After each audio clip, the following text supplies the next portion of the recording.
তো যে ভাইয়ার অডিও ভিডিও সব কিছু শুনতে পাচ্ছ কিনা? তো আজকে আমরা বিন্যাস ও সমাবেশ এই চ্যাপ্টারটার 7 নাম্বার ক্লাসটা করব। ওকে, আজকে আমরা এই চ্যাপ্টারটার 7 নাম্বার ক্লাসটা করব। সবাই ভাইয়াকে একটু বলো যে ভাইয়ার অডিও ভিডিও সব কিছু ক্লিয়ার কিনা। তো গতকালকে আমরা সমাবেশ শুরু করছিলাম। তোমরা কি সমাবেশ মোটামুটি বুঝছো? আমাকে বলো তো, মোটামুটি বুঝলেই হবে কনসেপ্টটা। ঠিক আছে, তারপর অঙ্ক করতে করতে দেখবা পুরাপুরি ক্লিয়ার হয়ে গেছে, পুরাপুরি ক্লিয়ার হয়ে গেছে। আমরা গত ক্লাসে কি দেখছিলাম আমাকে বলো তো? এন সংখ্যক ভিন্ন ভিন্ন জিনিস থেকে ধরো আর সংখ্যক ভিন্ন ভিন্ন জিনিস বাছাই করার উপায়। বাছাই করার উপায় কি? এন সিআর, তাই না? একটু মনে করে দেখো, আমি ছোট্ট করে একটু রিক্যাপ দিই। গত ক্লাসে আমরা কি দেখছিলাম? এন সংখ্যক ভিন্ন ভিন্ন জিনিস আছে, তার থেকে আমি বাছাই করব, সাজাবো না। বুঝছো? বাছাই করব বা দল গঠন করব। বাছাই করার উপায় হচ্ছে কি আমাকে বলো তো? এনসিআর। আচ্ছা, এবার এন সংখ্যক ভিন্ন ভিন্ন জিনিস থেকে আর সংখ্যক ভিন্ন ভিন্ন জিনিস কতভাবে বিন্যাস করা যায় সেটা কি আমাকে বলো তো? বিন্যাস মানে হচ্ছে তুমি ফার্স্টে বাছাই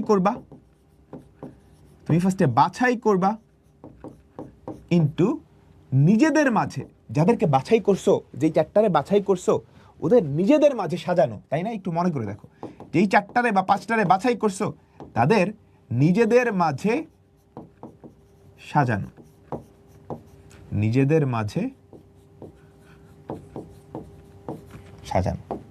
এটা কি তোমরা বুঝতে পারছো? আচ্ছা, তো বিন্যাসকে আমরা এনপিআর দিয়ে লিখি। কি দিয়ে লিখি? এনপিআর।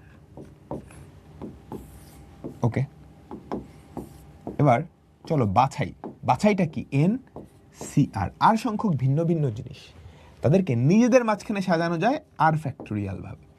এটাই আমরা গত ক্লাসে শিখছিলাম। গত ক্লাসে পুরো ক্লাসের সামারি হচ্ছে এটা। ওকে, আচ্ছা, আরেকটা স্পেশাল জিনিস দেখছিলাম, এই যে গণনার গুণন সূত্র। হ্যাঁ, সমাবেশের ক্ষেত্রেও কিন্তু গণনার গুণন সূত্র খাটে। এম সংখ্যক ভিন্ন ভিন্ন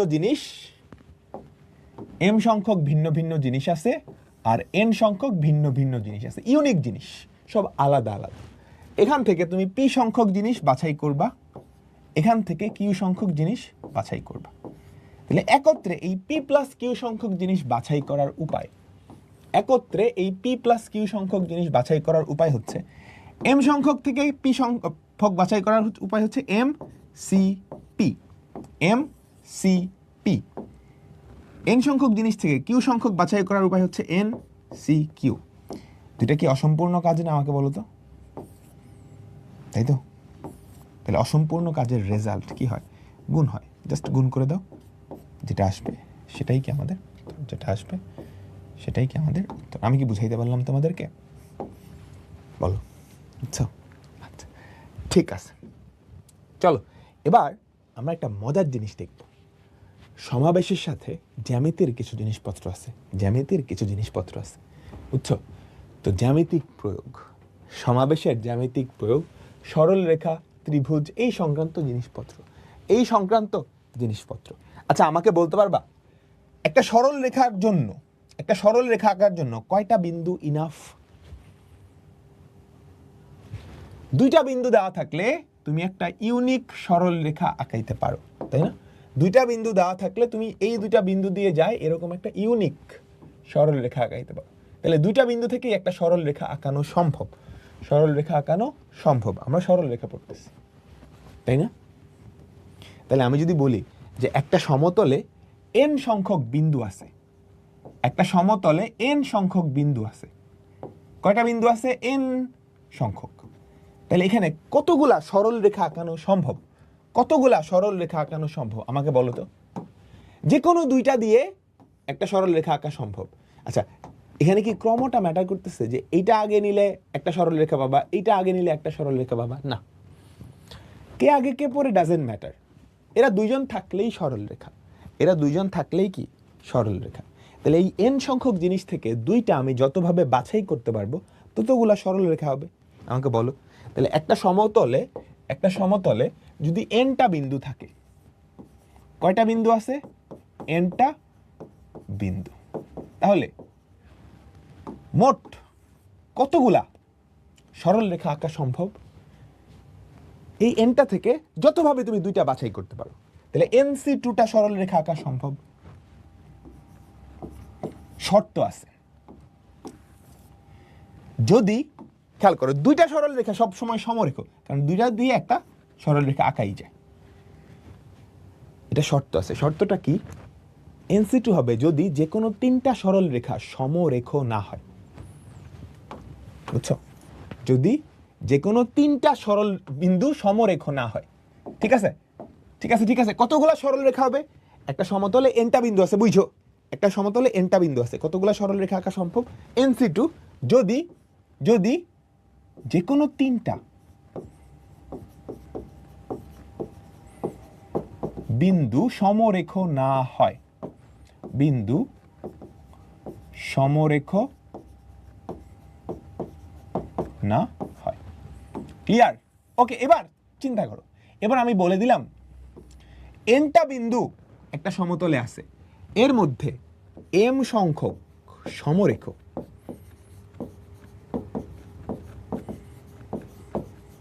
মানে কাহিনী বুঝছো? মানে কাহিনী বুঝছো? একটু একটু চিন্তা করো। দেখো, এনটা বিন্দু একটা সমতলে আছে, এর মধ্যে ধরো এই এম সংখ্যক একই রেখার উপরে আছে। তাহলে এদেরকে দিয়ে তো আলাদা কোনো সরল রেখা হবে না। এদেরকে দিয়ে কয়টা সরল রেখা হবে? একটা সরল রেখাই হবে না? আমাকে বলো, এদেরকে দিয়ে কয়টা সরল রেখা হবে? একটা সরল রেখাই হবে, তাই না? এই হচ্ছে সেই এম সংখ্যক যারা সমরেখ। তাহলে এইবার কয়টা রেখা আঁকানো সম্ভব? সমরেখা হলে সমস্যা কি? দেখো, তুমি কি চিন্তা করছিলা? যে কোনো দুইটা বিন্দু বাছাই করলে ওদের নিয়ে একটা রেখা সম্ভব। তুমি এই দুটারে বাছাই করলা, একটা রেখা। এই দুটারে বাছাই করে দেখলে এটাও সেম রেখা না, তো নতুন কোনো রেখা তো হয় নাই। বুঝছো বুঝছো বুঝছো? তাহলে তাহলে এম সংখ্যক যদি সমরেখা হয়, তাহলে মোট রেখা সংখ্যা কয়টা হবে? যদি সমরেখ না হইতো তাহলে NC2। কিন্তু এই NC2 তুমি চিন্তা করলে ওভার কাউন্ট করছো, তাই না? তাই তো, তাই তো। এই দুইটা নিয়ে যে রেখা সেটা একটা কাউন্ট করছো, আবার এই দুইটা নিয়ে যে রেখা তুমি ডাবল কাউন্ট করতেছো না এই সরল রেখাটাকে। তাহলে এই এম সংখ্যক যারা সমরেখ, এই এম সংখ্যক যারা সমরেখ, তাদেরকে নিয়ে কতগুলা রেখা বানান যাইতো? MC2। এতগুলা বাদ দিতে হবে, এতগুলা বাদ দিতে হবে। তাহলে কি ঠিক আছে? না, এখনো ঠিক হয় নাই। তাহলে আসলে এই রেখাটাও বাদ চলে যাবে, বুঝছো? এই রেখাটাও বাদ চলে যাবে, কারণ এরা তো এটার মধ্যেই পড়ে, এম সংখ্যক বিন্দু দিয়ে যেই রেখা। তার মানে আর একটা যোগ করে দিতে হবে, বুঝছো? এরা সবাই মিলে একটা রেখাই তৈরি করবে। বাকি এন সংখ্যক তারা কিন্তু সমরেখ, মানে বাকি যারা আছে তারা কিন্তু সমরেখ না। ঠিক আছে? তাহলে মোটটা থেকে যারা সমরেখ সেটা বাদ দিব, কিন্তু এই রেখা তো অ্যাড করা লাগবে, এই জন্য +1, এই জন্য +1। তুমি কি বুঝতে পারছো? তুমি কি বুঝতে পারছো? আমাকে সবাই বলো, তোমরা কি বুঝতে পারছো? তোমরা কি বুঝতে পারছো? আচ্ছা, সিমিলার একটা কনসেপ্ট, সিমিলার একটা কনসেপ্ট, একটু যাচ্ছি সিমিলার একটু কনসেপ্ট। আচ্ছা, ঠিক আছে, ঠিক আছে, সিমিলার কনসেপ্টে পরে যাব। সরল রেখা গেল, এবার চলো ত্রিভুজ। একটা ত্রিভুজ গঠন করার জন্য কয়টা বিন্দু দরকার? একটা ত্রিভুজ গঠনের জন্য তিনটা বিন্দু দরকার। কয়টা বিন্দু? তিনটা। ওই তিনটা বিন্দু সমরেখ হওয়া যাবে না, ওই তিনটা বিন্দু সমরেখ হওয়া যাবে না, তাই তো? তাহলে আমি চিন্তা করি আমার একটা সমতলে n সংখ্যক বিন্দু আছে। কয়টা বিন্দু আছে? আমার একটা সমতলে n সংখ্যক বিন্দু আছে। কয়টা বিন্দু আছে? n সংখ্যক বিন্দু আছে। তাহলে এই n সংখ্যক বিন্দু দিয়ে কয়টা ত্রিভুজ হয়? n সংখ্যক বিন্দু, এদের দিয়ে কয়টা ত্রিভুজ? NC3। একটা ত্রিভুজের জন্য তিনটা বিন্দু বাছাই করতে পারলেই হয়েছে। তো n সংখ্যক বিন্দু থেকে তিনটা বিন্দু বাছাই করার উপায় NC3। একটা শর্ত আছে যে যে কোনো তিনটা বিন্দু সমরেখ না। কারণ তিনটা বিন্দু যদি সমরেখ হয়ে যায় তাদের দিয়ে কিন্তু ত্রিভুজ হবে না, হবে কি? যে কোনো তিনটা বিন্দু সমরেখ না, এই শর্তটা মানতে হবে, ওকে, ডান। এবার আমি বললাম যে একটা সমতলে n সংখ্যক বিন্দু আছে, m সংখ্যক সমরেখ, তাহলে কয়টা ত্রিভুজ? তাহলে কয়টা ত্রিভুজ আঁকানো সম্ভব? তাহলে কয়টা ত্রিভুজ আঁকানো সম্ভব আমাকে বলো তো। আমি এবার বলে দিলাম এর মধ্যে m সংখ্যক হচ্ছে সমরেখ।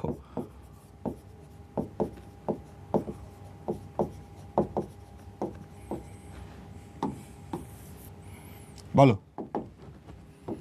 টোটাল হওয়ার কথা NC3, কিন্তু এখানে তো তুমি ওভার কাউন্ট করছো।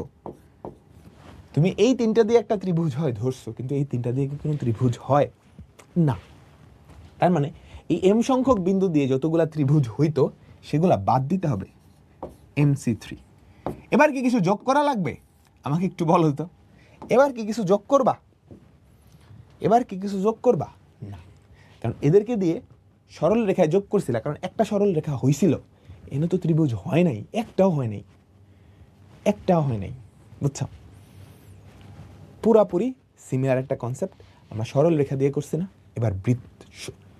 দেখো, পুরাপুরি সিমিলার একটা কনসেপ্ট, আমরা বিন্দু দিয়ে করছি, তাই তো বিন্দু দিয়ে করছি। এবার চলো মনোযোগ। একটা সমতলে n সংখ্যক সরল রেখা আছে। একটা সমতলে কয়টা সরল রেখা আছে আমাকে বলো। একটা সমতলে n সংখ্যক সরল রেখা আছে, n সংখ্যক সরল রেখা আছে। এটা কিন্তু অসীম পর্যন্ত যাবে। হ্যাঁ, n সংখ্যক সরল রেখা আছে। কয়টা সরল রেখা? nটা সরল রেখা।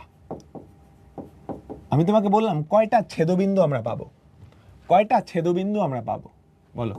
nটা সরল রেখা আছে, কয়টা ছেদবিন্দু আমরা পাবো? একটা ছেদবিন্দুর জন্য দুইটা সরল রেখা হইলেই হয়। দুইটা ছেদবিন্দু মানে দুইটা সরল রেখা ছেদ করলেই তো একটা ছেদবিন্দু হয়, তাই না? তাই না? তাই না? তাই তো বলো। একটা ছেদবিন্দুর জন্য কয়টা সরল রেখা লাগে? দুইটা। দুটার থেকে কি একটা ছেদবিন্দু পাওয়া যায় না? যদি তারা মানে সমান্তরাল না হয়। সমান্তরাল হলে আরেক আলাদা কাহিনী, সমান্তরাল হলে আলাদা কাহিনী। বুঝছো? তাহলে n সংখ্যক সরল রেখা। আচ্ছা, তাহলে কয়টা ছেদবিন্দু পাবো? কয়টা ছেদবিন্দু পাবো আমাকে বলো তো। ছেদবিন্দু কয়টা হবে বলো তো? NC2। কারণ একটা ছেদবিন্দুর জন্য দুইজন হইলেই হয়, তো nটা থেকে দুইটারে যতভাবে বাছাই করতে পারবে। এবার আমি বললাম এর মধ্যে আবার m সংখ্যক হচ্ছে সমবিন্দু, অর্থাৎ একই বিন্দু দিয়ে যায়। সমবিন্দু অর্থাৎ এদের সবার ছেদবিন্দু একটা কমন। তাহলে আমি এবার বললাম যে এদের মধ্যে m সংখ্যক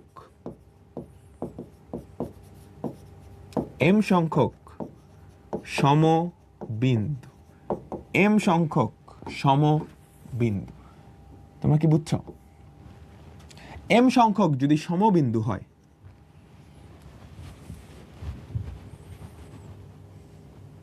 দেখো একটা সমতলে nটা সরল রেখা আছে, কয়টা ছেদবিন্দু হওয়া সম্ভব?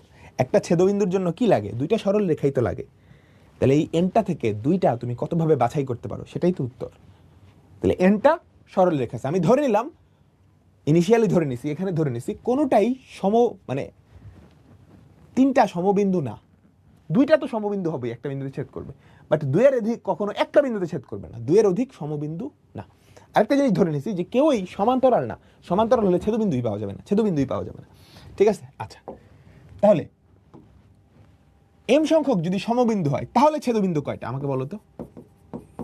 তাহলে ছেদবিন্দু কয়টা? তাহলে ছেদবিন্দু হবে NC2 থেকে MC2 বাদ দিবা, তাই না? তাই তো একটা ছেদবিন্দু হয়েছে। এই যে m সংখ্যক নিয়ে আমার কয়টা ছেদবিন্দু হয়েছে? একটা ছেদবিন্দু হয়েছে। তাহলে আমি কি -MC2 করলাম +1, একটা ছেদবিন্দু হয়েছে। ক্লিয়ার? আমি কি বুঝাতে পারলাম? আচ্ছা, এবার আরেকটা জিনিস আমরা বললাম, ধরো p সংখ্যক হচ্ছে সমান্তরাল।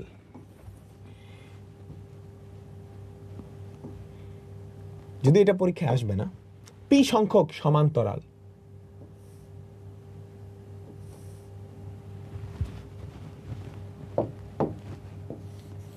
তাহলে কি হবে, মাইনাস PC2 বাদ দিবা, সমান্তরাল এদের মধ্যে কোনো ছেদবিন্দুই নাই, বুঝছো বুঝছো। পি সংখ্যক যদি সমান্তরাল হয়, পি সংখ্যক, হ্যাঁ, আর পি সংখ্যক সমান্তরাল, পি সংখ্যক সমান্তরাল, তোমরা কি বুঝতেছো না আউলায় যাইতেছে? ব্যাপারটা খুব সহজ। তাহলে আরো কি, মাইনাস PC2 বাদ দিবা, এদের মধ্যে কোনো ছেদবিন্দুই থাকবে না, এদের মধ্যে কোনো ছেদবিন্দুই থাকবে না। আচ্ছা চলো, ঠিক আছে, এই তোমরা বুঝছো। দেখো একটা সমতলে এনটা সরল রেখা আছে, কয়টা ছেদবিন্দু? একটা ছেদবিন্দুর জন্য দুইটা সরল রেখা হইলেই হয়, তাই না? তাই তো, তাহলে কয়টা ছেদবিন্দু? NC2। এদের যে কোনো তিনটা সমবিন্দু না, এক বিন্দু নিয়ে দিয়ে না। এবার আমি বললাম n সংখ্যক সরল রেখা আছে, এর মধ্যে m সংখ্যক হচ্ছে সমবিন্দু। এখন তাইলে এই সবার ছেদবিন্দু আসলে একটাই, তো এদেরকে নিয়ে আমি যে MC2 সংখ্যক ছেদবিন্দু পাইতাম, ওগুলা কিন্তু আমি বেশি কাউন্ট করে ফেলেছি NC2-র মধ্যে, তো ওগুলা বাদ দিতে হবে, ঠিক আছে? তাহলে মাইনাস MC2, এক কেন যোগ করছি? কারণ এদের একটা ছেদবিন্দু আছে তো। আচ্ছা এবার বললাম পি সংখ্যক আছে যারা কিনা সমান্তরাল, তাহলে এদের নিজেদের মধ্যে তো কোনো ছেদবিন্দুই নাই, তাহলে মাইনাস PC2 বাদ দিব, মাইনাস PC2 বাদ দিব, কেমন? আচ্ছা, এবার চিন্তা করো ত্রিভুজ। এবার আমরা দেখব ত্রিভুজ, রেখা দিয়ে ত্রিভুজ। আগের বার বিন্দু দিয়ে দেখছি, এবার রেখা দিয়ে, সেম কাহিনী। ধরো অনেকগুলা রেখা আছে, অনেকগুলা রেখা আছে, একটা ত্রিভুজের জন্য কয়টা রেখা দরকার? একটা ত্রিভুজ গঠনের জন্য কয়টা রেখা দরকার?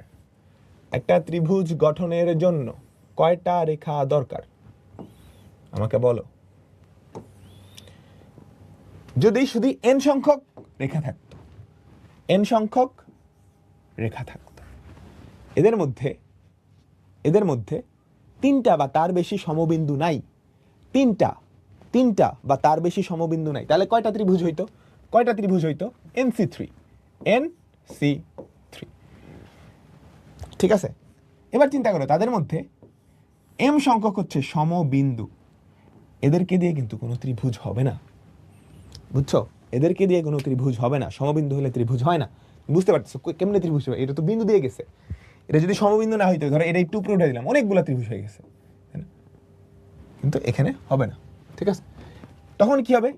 NC3 minus MC3। তোমরা কি বুঝছো? আমাকে বলো তো, তোমরা কি বুঝছো? এখন আমরা অঙ্ক করব, এখন আমরা ধুমায় অঙ্ক করব। ডান ডান ডান, সবাই সবাই একটু ঠান্ডা মাথায়, একটু ঠান্ডা মাথায় দেখো, ব্যাপারটা খুব সহজ। তুমি যদি বুঝতে পারো, জাস্ট এভাবে চিন্তা করবা যে একটা সরল রেখা, হ্যাঁ একটু দেখো একটা ত্রিভুজের জন্য তিনটা সরল রেখা লাগে, তো n সংখ্যক সরল রেখা থেকে তিনটা সরল রেখা তুমি যেমনি বাছাই করতে পারো, ততগুলা ত্রিভুজ হবে না। মানে একটা ত্রিভুজের ক্ষেত্রে কোন সরল রেখা আগে নিছো পরে নিছো সেটা তো ম্যাটার করে না। দেখো এই যে এই তিনটা সরল রেখা মিলে একটা ত্রিভুজ তৈরি হয়েছে, কে আগে কে পরে এটা কি ম্যাটার করে না। তাহলে n সংখ্যক থেকে তিনটা যতভাবে বাছাই করা যায় ততগুলা ত্রিভুজ। এবার এদের মধ্যে আবার m সংখ্যক যদি সমবিন্দু হয়, এদের নিয়ে না কোনো ত্রিভুজ গঠন করা পসিবল না, এই জন্য কি মাইনাস MC3 দিলাম। ক্লিয়ার তোমরা বুঝছো? এরপর খেয়াল করো 20 বাহু বিশিষ্ট একটা বহুভুজ, তার কৌণিক বিন্দুগুলার সংযোগ রেখা দ্বারা কতগুলা ত্রিভুজ গঠন করা সম্ভব? ঠিক আছে, তার কৌণিক বিন্দু 20 বাহু বিশিষ্ট ত্রিভুজ, 20 বাহু বিশিষ্ট বহুভুজ, তার কৌণিক বিন্দু কয়টা বলো তো? চতুর্ভুজের কৌণিক বিন্দু 4টা, পঞ্চভুজের 5টা, তাহলে বাহু যদি 20টা হয়, কাহিনী বুঝতেছো? হ্যাঁ, তার কৌণিক বিন্দু কয়টা হবে? 20টা হবে, তাই না? কৌণিক বিন্দু কয়টা হবে আমাকে বলো? 20টা হবে। তাহলে 20টা বিন্দু, এদের মধ্যে কোনোটাই কিন্তু সমরেখ না, হ্যাঁ এদের মধ্যে কোনোটাই কিন্তু সমরেখ না। তাহলে এই 20টা বিন্দু দিয়ে কয়টা ত্রিভুজ গঠন করা সম্ভব? 20C3, ঠিক আছে?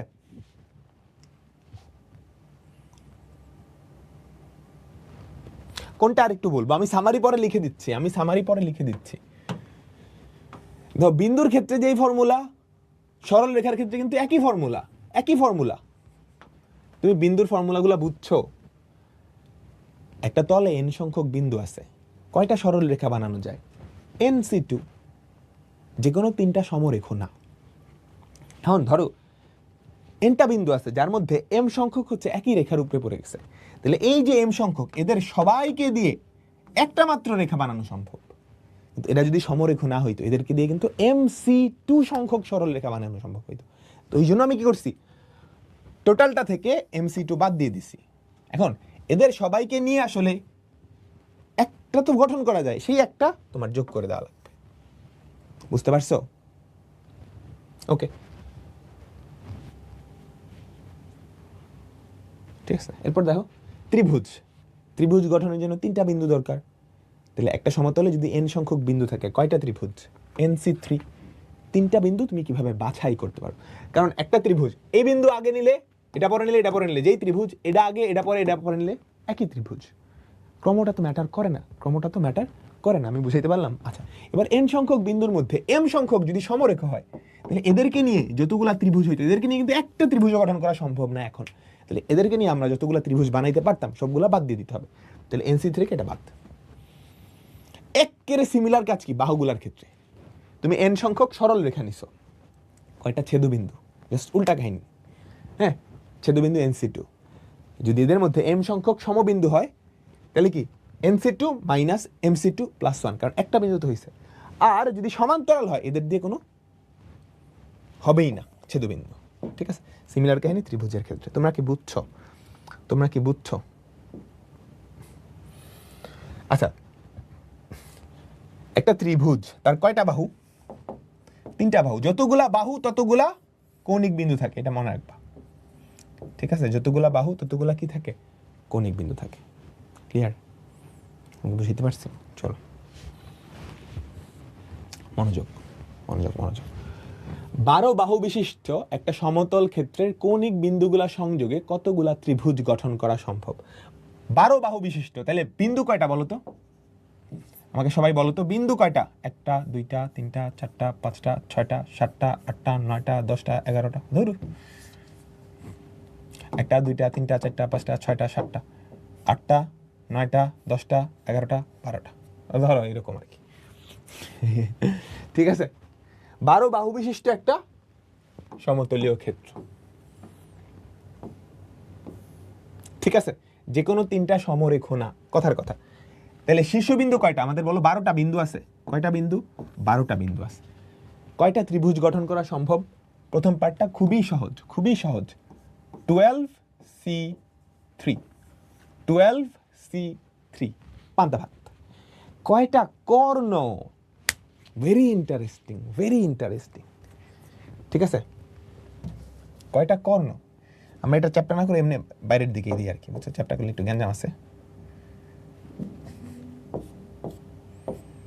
ধরো আর কি 12টা বা ইয়ে বিশিষ্ট। এখন কর্ণ কি? সরল রেখা না? কর্ণ কি বলো তো? সরল রেখা। তাহলে এই 12টা বিন্দু দিয়ে কয়টা সরল রেখা আঁকানো যায় বলো তো? 12C2, 12C2, এতগুলো সরল রেখা। দেখো এই 12টা বিন্দুর যে কোনো 3টা কিন্তু সমরেখ না, সবগুলাই কি এমনি সরাই আছে, কোনোটাই কিন্তু সমরেখ না। আচ্ছা, এই যে এতগুলা সরল রেখা সবাই কি কর্ণ? একটু চিন্তা করো তো, এই 12টা বিন্দু দিয়ে যে সরল রেখাগুলো আঁকানো গেল, তাদের সবাই কি কর্ণ? না কিছু কর্ণ কিছু বাহু? সবাই কি কর্ণ? না কিছু কর্ণ কিছু বাহু? বলো তো, সবাই কি কর্ণ না কিছু কর্ণ কিছু বাহু?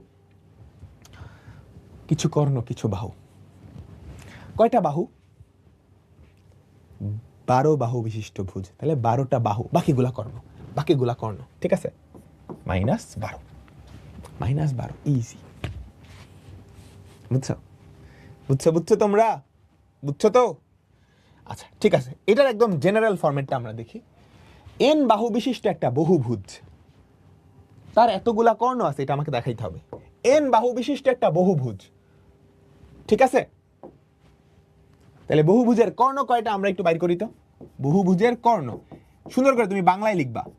n বাহু বিশিষ্ট একটা বহুভুজের কর্ণ সংখ্যা কি হবে nc2 মাইনাস n n বাহু বিশিষ্ট একটা বহুভুজের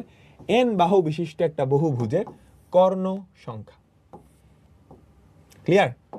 এটাই তো, এটা বাইর করো। nc2 মানে কি n into n minus 1/2 minus n। ঠিক আছে, তো তুমি যদি নিচের 2টা কমন নাও, n into n minus 1 minus 2n, উপর থেকে তুমি যদি n কমন নাও, n into n minus 1 minus 2, তাহলে n মাইনাস 3 ডিভাইডেড বাই 2 কর্ণ সংখ্যা পাই গেছি। কি পাই গেছি? কর্ণ সংখ্যা পাই গেছি। এবার কতগুলা ত্রিভুজ গঠন করা যায়? কয়টা? nটা বিন্দু আছে, তাদের যে কোনো 3টা সমরেখ না, তাহলে কয়টা ত্রিভুজ? এই অঙ্ক সহজ না বলো তো? কনসেপ্ট বুঝা ফেললে অঙ্ক পানির মতো সোজা। ত্রিভুজ কয়টা? nc3, আর তো কিছু না। তাহলে nc3 ভাঙাও, nc3 ভাঙাইলে কি হবে? n into n minus 1 into n minus 2। 3টা হয়েছে? 3টা হয়েছে। নিচে কি 3 ফ্যাক্টোরিয়াল মানে কত? 6। তাহলে লিখতে পারি না 1/6 into n minus 1 into n minus 2। এটাই তো লিখছে। তুমি কি আমার সাথে একমত পোষণ করো না? করো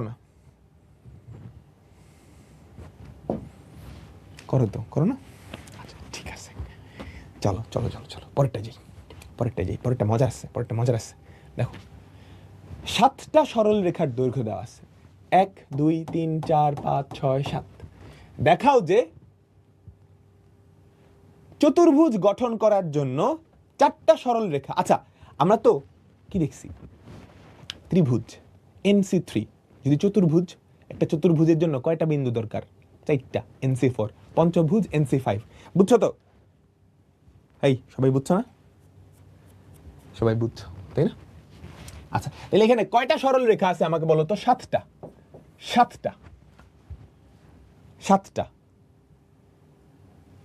একটা ত্রিভুজ গঠন করার জন্য কয়টা সরল রেখা লাগে? 7। বলো তো? 3টা। তাহলে তোমাকে যদি বলে এদের থেকে কয়টা ত্রিভুজ গঠন করা যাবে? 7c3। ত্রিভুজ চাই নাই, চাইছে কি? চতুর্ভুজ। ঠিক আছে, তো এই 7টা থেকে 4টা বাহু যতভাবে বাছাই করতে পারো ততগুলা চতুর্ভুজ হবে, কারণ একটা চতুর্ভুজের জন্য 4টা বাহু দরকার। তাহলে চতুর্ভুজ গঠন করার উপায় বা চতুর্ভুজ সংখ্যা, সবাই একটু লেখো। চতুর্ভুজ সংখ্যা বা চতুর্ভুজ গঠন করার উপায়, সেটা কি হবে? 7c4। আচ্ছা, একটা জ্ঞানজাম হয়ে গেছে, এখানে বাহুগুলার দৈর্ঘ্য দেওয়া আছে। বুঝছো? বাহুর দৈর্ঘ্য দেওয়া থাকলে জ্ঞানজাম আছে। বাহুর দৈর্ঘ্য যে কোনো হলে তুমি ত্রিভুজ আঁকাইতে পারো না, চতুর্ভুজ আঁকাইতে পারো না, শর্ত আছে। 3টা বাহু দেওয়া থাকলে ত্রিভুজ আঁকানোর শর্ত কি আমাকে বলো তো? ছোট 2টার যোগফল বড়টার থেকে বড় হওয়া লাগে। মনে করে দেখো, তাই না? 3টা বাহু তোমাকে দেওয়া থাকলে তুমি ত্রিভুজ আঁকতে পারবে না, ছোট 2টার যোগফল বড়টা থেকে বড় হওয়া লাগবে। সেম ভাবে চতুর্ভুজের ক্ষেত্রে ছোট 3টার যোগফল বড়টা থেকে বড় হওয়া লাগবে। ঠিক আছে, তো এটা হচ্ছে টোটালটা বাইর করলা। দেখো তো কত হয়? 7c4। সবাই একটু ক্যালকুলেটর দিয়ে বাইর করো তো। 7c4 35টা হয় না? 35। এখন 35টা কি হবে?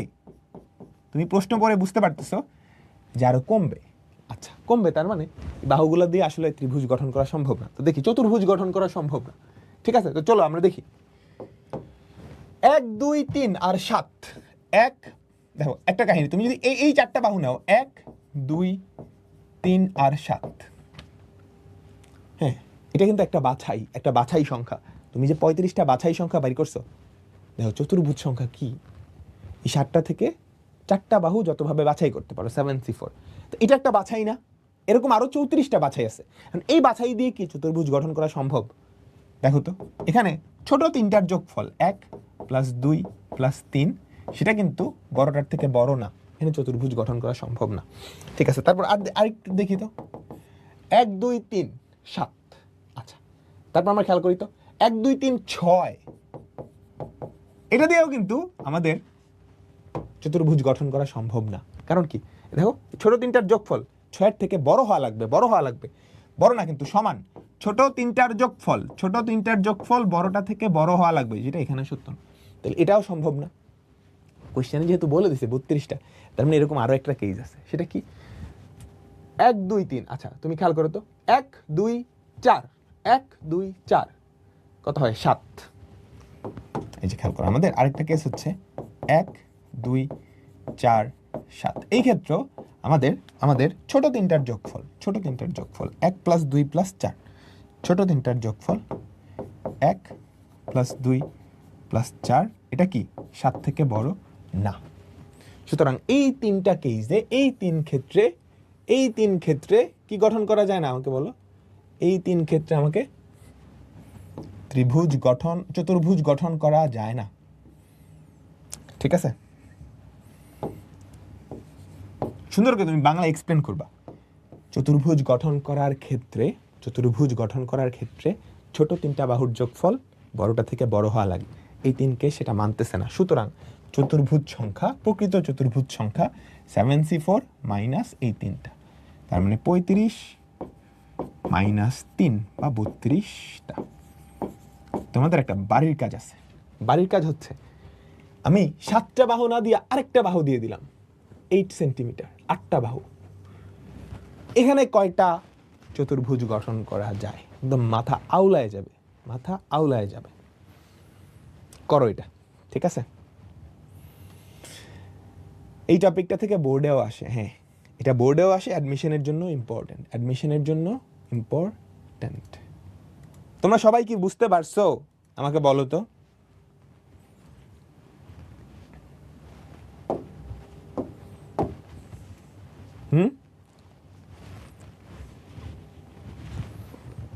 ঠিক আছে। এরপর দেখো আমাদের এই টাইপের ছেদবিন্দু সংক্রান্ত একটা সমতলে 10টা সরল রেখা আছে। এদের মধ্যে যে কোনো 2টা সরল রেখা সমান্তরাল নয়। সমান্তরাল থাকলে কিন্তু ছেদবিন্দু হয় না, মনে আছে? সমান্তরাল হলে ছেদবিন্দু হয় না। এবং 3টা বা ততোধিক রেখা সমবিন্দুও না। 2টা রেখা সমবিন্দু সব সময়, কিন্তু এর বেশি সমবিন্দুও না। সমবিন্দু হলে ফর্মুলায় চেঞ্জ আসে। তাহলে এই 10টা রেখার মধ্যে কতগুলা ছেদবিন্দু? বুঝছো? কোনো গ্যাঞ্জাম কিন্তু নাই, সমান্তরালও নাই, সমবিন্দুও নাই। তাহলে এই 10টা সরল রেখা থেকে কয়টা ছেদবিন্দু? একটা ছেদবিন্দুর জন্য 2টা সরল রেখা। তাহলে 10টা থেকে তুমি 2টা সরল রেখা যতভাবে বাছাই করতে পারো, 10টা থেকে তুমি 2টা সরল রেখা যতভাবে বাছাই করতে পারো, সেটাই আমাদের উত্তর। ক্লিয়ার?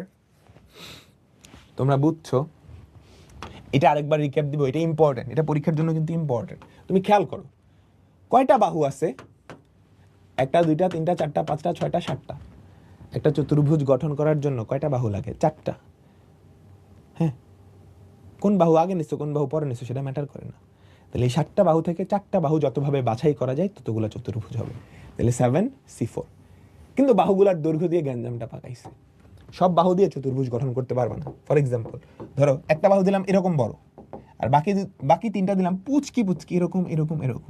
এদের দিয়ে একটা চতুর্ভুজ বানাতো পারবে না। কিন্তু চতুর্ভুজ বানানোর শর্ত হচ্ছে ছোট 3টার যোগফল বড়টার চেয়ে বড় হওয়া লাগবে, ত্রিভুজের মতো। এখানে এরকম কিছু কেস খুঁজে বাইর করব যে ছোট 3টার যোগফল 4 নাম্বারটার থেকে বড় না। এই যে খেয়াল করো, এই 3টা কেস পাওয়া গেছে। এই 3টা দিয়ে ত্রিভুজ গঠন হবে না। এই 35টা কেসের মধ্যে এই 3টা কেসও আছে, এই 3টা বাদ, তাহলে বাকি থাকে 32টা। ক্লিয়ার? চলো, এই যে আমি সবগুলোর সামারি একসাথে লিখে দিছি।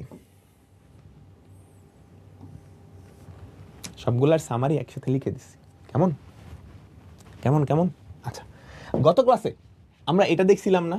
এই ফর্মুলাটা দেখছিলাম। এই ফর্মুলা রিলেটেড আমরা এখন একটা টাইপে যাব। সবাই মনোযোগ, ফুল মনোযোগ এদিকে। এটা ইম্পর্টেন্ট টাইপ। হ্যাঁ, এখানে থেকে একাডেমিকে অ্যাডমিশনে সব জায়গায় আসে। আমরা দেখব দল গঠনের উপায়। দল গঠন দুইভাবে করা যায়। 2টা আলাদা দল। হ্যাঁ, 2টা আলাদা দল। এই দল থেকে কিছু নিবা, এই দল থেকে কিছু নিবা, নিয়ে মার্জ করে একটা দল গঠন করবা। ঠিক আছে? দল গঠনের উপায় 2টা। আমরা এখন যে অঙ্কগুলা দেখব এই অঙ্কগুলা হচ্ছে দল গঠনের অঙ্ক। একটা দলের মধ্যে কে আগে আছে কে পরে আছে সেটা কি ম্যাটার করে না।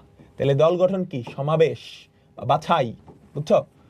আমি তোমাকে বললাম একটা দলের মধ্যে সাকিব তামিম মুশফিক আছে, আরেকটা দলের মধ্যে তামিম সাকিব মুশফিক আছে, দুটা কি আলাদা দল না সেম দল?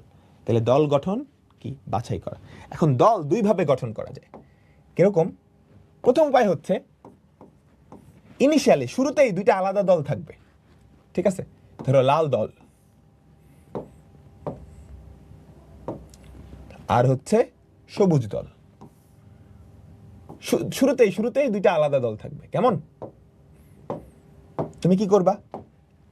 এই দল থেকে কয়েকজন নিবা, এই দল থেকে কয়েকজন নিবা, নিয়ে একটা দল বানাবা, একটা হলুদ দল বানায় ফেললা। ক্লিয়ার? এটা হচ্ছে দল গঠনের অঙ্কগুলোর প্রথম টাইপ। সেকেন্ড টাইপটা হচ্ছে একটা দল ছিল, ওটারে ভাইঙ্গা তুমি দুইটা দল গঠন করবা। কাহিনী বুঝছো? তো ধরো শুরুতেই একটা দল ছিল, তুমি এটারে ভাইঙ্গে দুইটা দল বানাবা। সেটারও উপায় সংখ্যা আমরা বাইর করা শিখব। কেমন? আমি কি বুঝাইতে পারলাম? চলো, তো আমাদের প্রথম টাইপটা দুইটা আলাদা দল থেকে আমি একটা দল বানাবো, দেখো কি বলছে। একটা বিদ্যুৎ উৎপাদন কেন্দ্রে কর্মরত 5 জন যন্ত্র কৌশলী মানে মেকানিক্যাল ইঞ্জিনিয়ার। 5 জন কি আছে? Mechanical engineering. আর 4 জন আছে ইলেকট্রিক্যাল ইঞ্জিনিয়ারিং। 4 জন কি আছে? Electrical engineer. এদের মধ্য থেকে তুমি 4 জনের একটা গ্রুপ বানাবা। কতভাবে এটা গঠন করা যেতে পারে যাতে গ্রুপটিতে অন্তত একজন মেকানিক্যাল ইঞ্জিনিয়ার আর একজন ইলেকট্রিক্যাল ইঞ্জিনিয়ার থাকে। কাহিনী বুঝছো ব্যাপারটা কি বলছেন? 5 জন মেকানিক্যাল ইঞ্জিনিয়ার আছে, 4 জন আছে ইলেকট্রিক্যাল ইঞ্জিনিয়ার, দুইটা গ্রুপ। এদের থেকে মিলায়ে তুমি একটা গ্রুপ বানাবা। কয়জনের গ্রুপ? 4 জনের একটা গ্রুপ। শর্তও আছে, একজন মেকানিক্যাল একজন ইলেকট্রিক্যাল ইঞ্জিনিয়ার থাকতেই হবে। আচ্ছা, তো যখন এরকম হবে দল গঠন, তখন তুমি ছক করবা। তো একটা ছক করো সবাই। ওই যে মনে আছে পতাকার অঙ্কে যে আমরা ছক করতাম, সেই ছকের মতো একটা ছক করব। ওকে, আচ্ছা ঠিক আছে। কয়টা কলাম হবে? দেখো শুরুতে কয়টা দল ছিল? দুইটা দল ছিল। তাহলে দুইটা দল, একটা হচ্ছে মেকানিক্যাল ইঞ্জিনিয়ারদের দল, আরেকটা হচ্ছে ইলেকট্রিক্যাল ইঞ্জিনিয়ারদের দল। ঠিক আছে? আচ্ছা, আর এখানে হচ্ছে উপায় সংখ্যা। আমি উপায় সংখ্যা লিখব। ওকে, তো আমাদের মেকানিক্যাল ইঞ্জিনিয়ার আছে কয়জন? মেকানিক্যাল ইঞ্জিনিয়ার আছে হচ্ছে 5 জন। ইলেকট্রিক্যাল ইঞ্জিনিয়ার আছে কয়জন? ইলেকট্রিক্যাল ইঞ্জিনিয়ার আছে হচ্ছে 4 জন। তো এদের থেকে আমরা 4 জনের একটা দল গঠন করব। 4 জনের একটা দল করব। তো এখানে আমরা লিখলাম দল গঠনের উপায়। আমার কিছু শর্তও আছে। প্রথম শর্তটা কি বলো তো? 4 জনের দল বানাবা, একজন মেকানিক্যাল একজন ইলেকট্রিক্যাল থাকতেই হবে। মনোযোগ।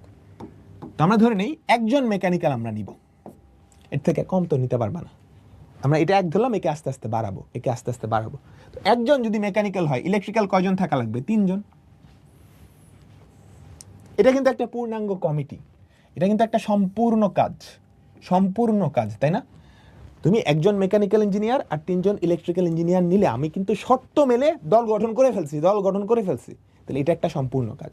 এর বাইরে কি আরো কোনোভাবে দল গঠন করা যায়? হ্যাঁ, আমি মেকানিক্যাল নিলাম 2 জন, ইলেকট্রিক্যাল তাহলে কয়জন নেওয়া লাগবে? 2 জন নেওয়া লাগবে। বুঝছো? তাহলে এটাও কিন্তু দল গঠনের একটা সম্পূর্ণ কাজ। আচ্ছা, তারপর এবার আমরা মেকানিক্যাল নিলাম 3 জন, ইলেকট্রিক্যাল তাইলে 1 জন। তাহলে এটাও কিন্তু দল গঠনের সম্পূর্ণ একটা উপায়। আচ্ছা, মেকানিক্যাল 4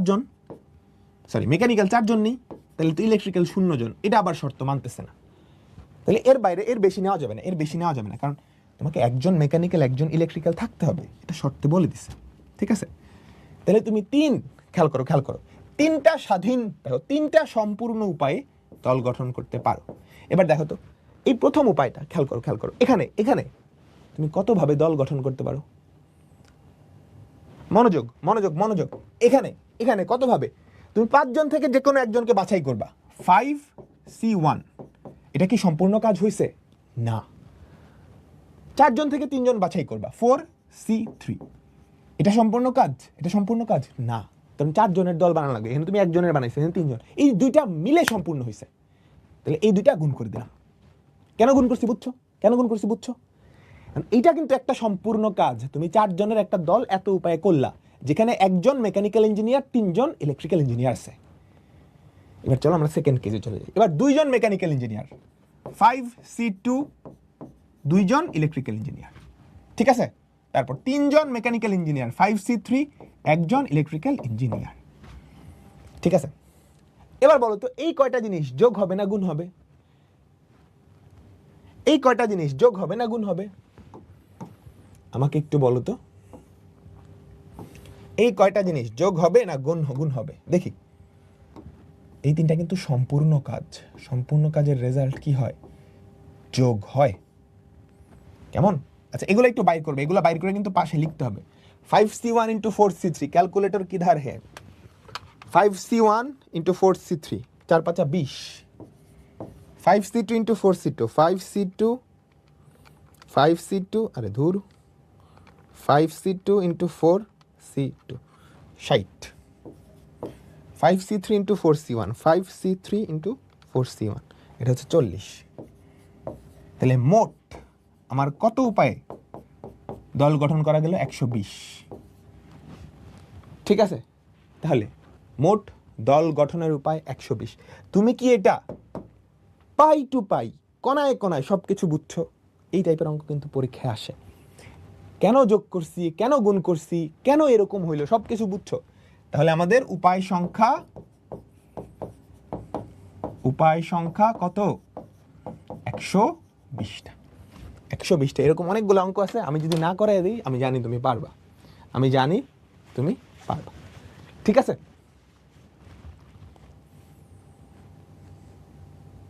সবাই বুঝছো তো? মনের মধ্যে খটকা থাকা যাবে না, একটু খটকা থাকলেও হবে না। খটকা থাকলে কোশ্চেন ঘুরে দিলে তুমি পারবা না।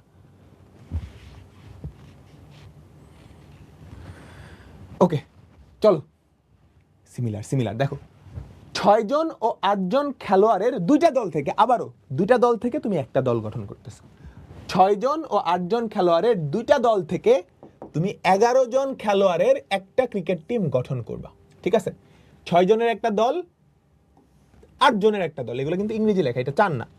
6 জনের 8 জনের দুইটা দল আছে, সেখান থেকে 11 জন খেলোয়াড়ের একটা ক্রিকেট টিম গঠন করতে হবে, যেখানে 6 জনের যেই দলটা আছে, এই 6 জনের যেই দলটা আছে সেখান থেকে মিনিমাম 4 জন থাকা লাগবে। 6 জনের যেই দলটা আছে এখান থেকে মিনিমাম 4, তাহলে 4 or above। কি করব? আবারও সুন্দর করে আমরা একটা ছক আঁকাবো। কয়টা কলাম থাকবে বলো তো? কয়টা কলাম? 3টা কলাম। দেখো, 6 জনের একটা দল, এটা হচ্ছে আমাদের 6 জনের দলটা, 6 জনের দলটা। তারপর 8 জনের একটা দল, ঠিক আছে। মনোযোগ, সবাই মনোযোগ। হ্যাঁ, তাহলে এটা হচ্ছে আমাদের 6 জনের যে দলটা। তারপর এটা হচ্ছে আমাদের 8 জনের যেই দলটা। আর এখানে আমি লিখব কি? দল গঠন, 11 জনের দল গঠনের উপায়। দল গঠনের উপায়। আচ্ছা, আমার শর্তটা কি? 6 জনের যেই দল আছে এখান থেকে মিনিমাম 4 জন নেওয়া লাগবে। তো এখানে যদি 4 জন নাও, তোমার 11 জন বানান লাগবে। ওন থেকে কয়জন নিবা? 7 জন। 7 জন। আচ্ছা, চিন্তা করো। 6 জন থেকে তোমাকে 4 বা তার বেশি নিতে হবে, তাহলে 5 জনও নিতে পারো। 5 জন নিলে ওখানে কয়জন নিবা? 6 জন। আচ্ছা, এবার 6 জন থেকে তুমি 6 জন নিতে পারো। এখান থেকে যদি 6 জনই নাও, তাহলে এখানে কয়জন? 5 জন। এই তিনটার বাইরে আর কিছু কি হইতে পারে? এই তিনটার বাইরে আর কিছু কি হইতে পারে?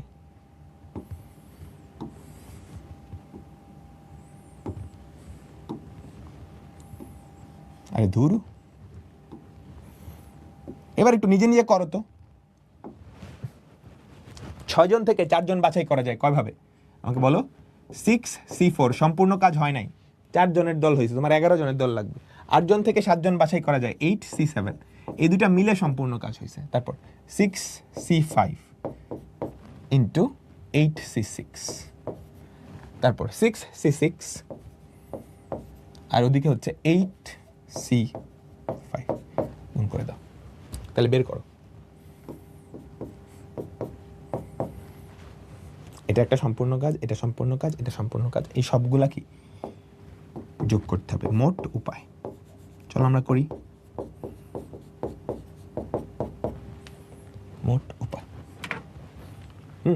6C4 into 8C7, 6C4 into 8C7, এটা কত হয় 120। 6C5 into 8C6, 168। 6C6 into 8C5, 56, যোগ করে দাও।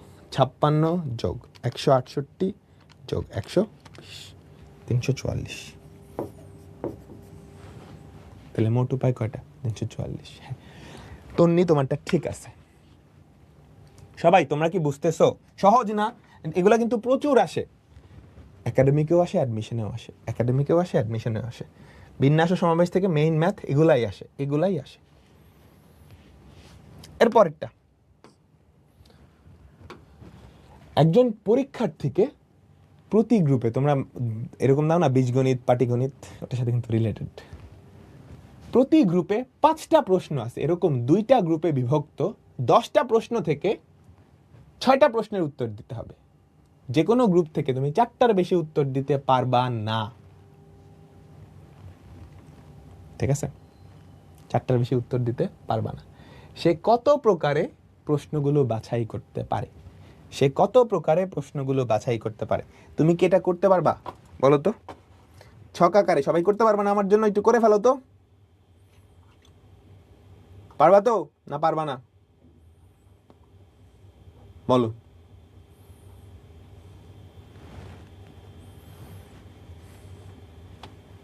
সবাই পারবা নাকি পারবা না? তাহলে 2টা গ্রুপ আছে, ছক করে, হ্যাঁ এক্সামে ছক করে, এক্সামে আমি যেমনে করছি ঠিক এমনি। 2টা গ্রুপ, ওকে। একটা গ্রুপে 5টা কোশ্চেন, আরেকটা গ্রুপে 5টা কোশ্চেন, তাহলে কলাম হবে 3টা। তাহলে কলাম হবে কয়টা? 3টা। এই হচ্ছে আমাদের গ্রুপ 1,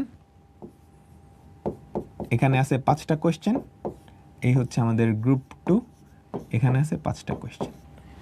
হ্যাঁ, তো এখান থেকে কয়টা কোশ্চেন? তুমি 6টা কোশ্চেন বাছাইয়ের উপায়, 6টা প্রশ্ন বাছাইয়ের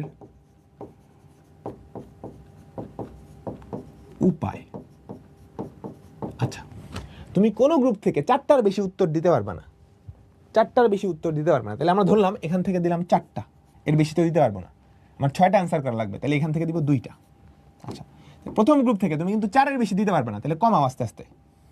তাহলে এখানে দিলাম 3টা, তাহলে এখান থেকেও 3টা। আচ্ছা, আরেকটু কমাও, প্রথমটায় একটু কমাও, প্রথমটায় দিবা 2টা, তাহলে পরেরটায় 4টা।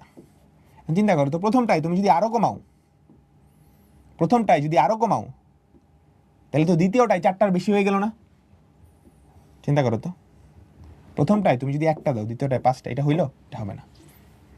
তাহলে এই 3 ভাবে ব্যাপারগুলো সেট করা যায়। তাহলে গ্রুপ 1 5C4, 5টা থেকে 4টা দিবা, 5টা থেকে 2টা দিবা, গুণ করে দিবা, ঠিক আছে? 5টা থেকে গ্রুপ 1 থেকে 3টা, গ্রুপ 2তেও 3টা, গুণ করে দিবা। 5টা থেকে 2টা, 5টা থেকে 4টা, গুণ করে দিবা, ইকুয়াল ইকুয়াল ইকুয়াল। এখানে লিখবা মোট উপায় সংখ্যা, মোট উপায় সংখ্যা। একটু বের করে নিও সবাই। আমি বাড়ির কাজ দিয়ে দিচ্ছি, ঠিক আছে? পারবা? সৌমিত্র, সিফার, তারপর কথা, সবারটা ঠিক আছে। চলো এরপর, 4 জন ভদ্র মহিলা এবং 10 জন ব্যক্তির মধ্যে 5 জনের একটা কমিটি কতভাবে গঠন করা যেতে পারে যাতে অন্তত একজন ভদ্র মহিলা থাকবে, অন্তত একজন, মিনিমাম একজন ভদ্র মহিলা থাকতে হবে। ঠিক আছে, তাহলে এবারও কিন্তু দুইটা গ্রুপ মিলায়ে তুমি কি করবা, একটা গ্রুপ বানাবা। ওকে, চলো চলো চলো। ভদ্র মহিলা, কিন্তু পুরুষদের আগে কেন ভদ্র পুরুষ বলে না বলো তো?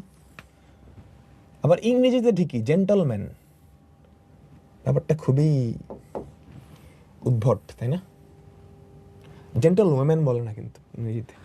বাংলা আবার ভদ্র মহিলা, ভদ্র পুরুষ কখনো শুনছ? শুনো নেই। আচ্ছা, 4 জন ভদ্র মহিলা। ঠিক আছে, তাহলে আমি এখানে লিখলাম ভদ্র মহিলা। কয়জন? 4 জন। ব্যক্তি কয়জন? 10 জন। কয়জনের দল গঠন করবা? 5 জনের কমিটি। তো সুন্দর করে লেখো, 5 জনের কমিটি গঠনের উপায়। কমিটি গঠনের উপায়। ঠিক আছে, তুমি 2 প্যারায় লিখে দিও আর কি। আচ্ছা, অন্তত একজন ভদ্র মহিলা থাকতে হবে। তাহলে একজন ভদ্র মহিলা দিলা, তাহলে ব্যক্তি কয়জন থাকবে? 5 জন, তাহলে 4 জন। 2 জন ভদ্র মহিলা দিলা, তাহলে কয়জন? 3 জন। 3 জন ভদ্র মহিলা দিলা, তাহলে 2 জন। ঠিক আছে, 4 জন ভদ্র মহিলাকে দিলা। খুবই ক্যাওটিক একটা সিচুয়েশন হয়ে যাবে যদি 4 জন ভদ্র মহিলা আর একজন পুরুষ থাকে, বুঝছো? ঠিক আছে, তাহলে এই কয়টা কি আমাদের স্বাধীনভাবে, মানে আমি সম্পূর্ণভাবে কি কমিটি গঠন করলাম। তো প্রথম যেই কেস, আমরা কেইজে ভাগ করলাম। ঠিক আছে, তো কমিটি গঠনের এই 4টা কেস আছে, এই 4টা কেস আছে। কেস 1-এ কিন্তু কমিটি গঠন হয়েছে, সম্পূর্ণভাবেই কমিটি গঠন হয়েছে। সেই কমিটিতে 1 জন মহিলা 4 জন পুরুষ আছে। এর পরের কমিটিতে 2 জন মহিলা 3 জন পুরুষ। ঠিক আছে, আচ্ছা, তো চলো আমরা একটু দেখি। 4 জন থেকে 1 জন মহিলা বাছাই করবা, 4C1। কেন সি দিচ্ছি সেটার অ্যান্সার দিতে পারবা তো? আর 10 জন ব্যক্তি থেকে 4 জন ইন্টু 10C4। ওকে, 4 জন থেকে 2 জন, 10 জন থেকে 3 জন, 4 জন থেকে 3 জন, 10 জন থেকে 2 জন, 4 জন থেকে 4 জন, 10 জন থেকে 1 জন। এই সবগুলা যোগ করে ফেলবা, মোট উপায় সংখ্যা তোমার চলে আসবে। আমাকে একটু অ্যান্সার বলো তো সবাই। আচ্ছা, ঠিক আছে, চলো পরেরটাই দিই। হ্যাঁ, চলো চলো আমরা পরেরটাই যাই। এর পরেরটা কি বলছে? 1 2 3 4 5 6 7 চিহ্নিত 8টা কাউন্টার থেকে অন্তত একটা জোড় ও একটা বেজোড় চিহ্নিত কাউন্টার নিয়ে 4টা কাউন্টারের কতগুলা সমাবেশ। আবারও সিমিলার কাহিনী, 2টা গ্রুপ। হ্যাঁ, দেখো 1 2 3 4 5 6 7, তাহলে এখানে জোড় কাউন্টার কয়টা আমাকে বলো তো? 4টা না? বেজোড় কাউন্টার কয়টা? জোড় কাউন্টার হচ্ছে 4টা, বেজোড় কাউন্টার হচ্ছে এটাও 4টা। বেজোড় কাউন্টারও কয়টা আমাকে বলো? 4টা। আমি বলছে প্রত্যেকটা থেকে হ্যাঁ অন্তত একটা নিতে হবে। এরকম 4টা কাউন্টারের কতগুলা সমাবেশ গঠন করা যায়? এরকম 4টা কাউন্টারের সমাবেশ, 4টা কাউন্টারের সমাবেশ। আচ্ছা, অন্তত একটা। তাহলে তুমি যদি এখান থেকে একটা নাও, এখান থেকে কয়টা নেওয়া লাগবে? 3টা। এখান থেকে 2টা নিলে এখান থেকে 2টা, এখান থেকে 3টা নিলে এখান থেকে 1টা। তুমি এখান থেকে 4টা নিলে ওখানে শূন্যটা হয়ে যাবে, যেটা আসলে সম্ভব না, যেটা আসলে সম্ভব না, তোমার শর্ত বিরোধী হয়ে গেছে। তাহলে বলো তো 4C1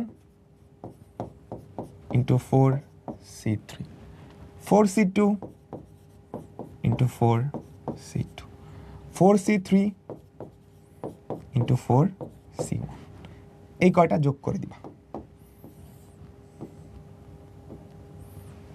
এটাই কি আমাদের মোট উপায় সংখ্যা, মোট উপায় সংখ্যা। ক্লিয়ার?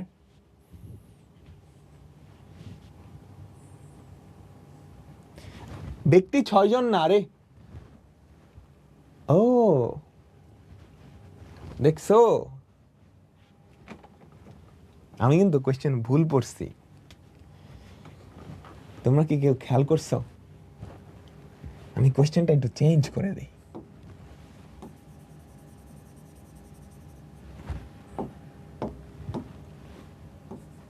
14। দেখো 4 জন ভদ্র মহিলা সহ 14 জন ব্যক্তি, খেয়াল করছো? মানে আমাদের আগের কোয়েশ্চেন অনুযায়ী কিন্তু এরকম ছিল 4 জন ভদ্র মহিলা সহ 10 জন ব্যক্তি, তাহলে 4 জন মহিলা 6 জন পুরুষ, 6 জন পুরুষ। ঠিক আছে, আমি এখানে ভুল করে ফেলছি, সো আমি কোয়েশ্চেনটাই চেঞ্জ করে দিলাম। ঠিক আছে, তো ব্যক্তি না পুরুষ। ঠিক আছে, আর ওটা যদি অ্যাকচুয়ালি ঠিক থাকতো তাহলে কি এটা 6 দিয়ে করতাম, এটা 6 দিয়ে করতাম, এটা কিন্তু খুব একটা চেঞ্জ না। দেখো তুমি ধুপধাপ করে ফেলতে পারবা। এটা যদি 10 হয়, এখানে কত দিবা? 6, তাই তো? বাদ বাকি সব কিন্তু ঠিক আছে। আর এখানে প্রত্যেকটা 10-এর জায়গায় কত? 6। ধরু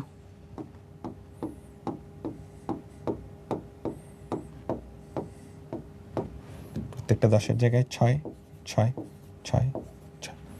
ক্লিয়ার? চলো পরেরটা। একটা ক্লাব, এই ক্লাবের কার্যনির্বাহী কমিটির সদস্য 21 জন, যার মধ্যে 8 জন মহিলা 13 জন পুরুষ। ঠিক আছে, একজন মহিলা সদস্য সভাপতি হয়েছে। সভাপতিকে বাদ দিয়ে 11 সদস্য বিশিষ্ট কতগুলা উপকমিটি গঠন করা যাবে, যাতে করে অন্তত 4 জন মহিলা সদস্য অন্তর্ভুক্ত থাকবে?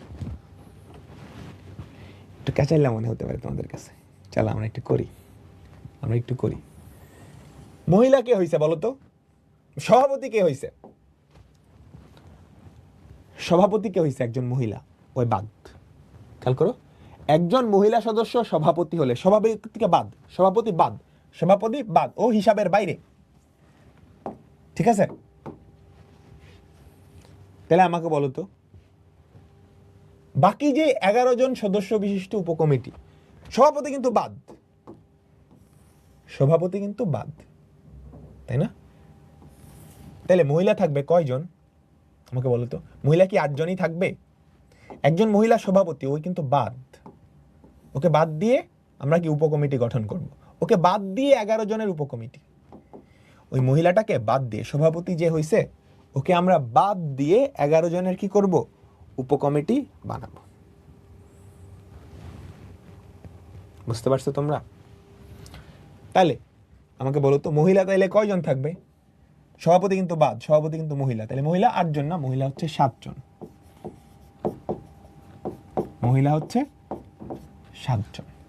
আর পুরুষ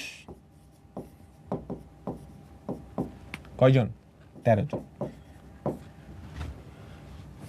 এদের থেকে কয়জনের কমিটি? 11 জনের committee.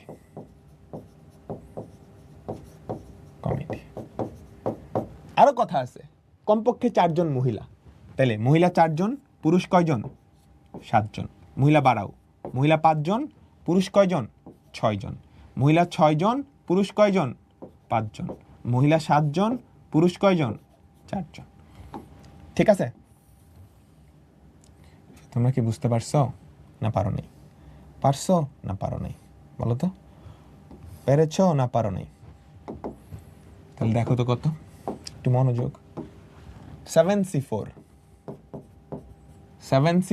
Into 13c7, 7c5 into 13c6, 7c6 into 13c5। ঠিক আছে, 7c7 ইন্টু 13c4।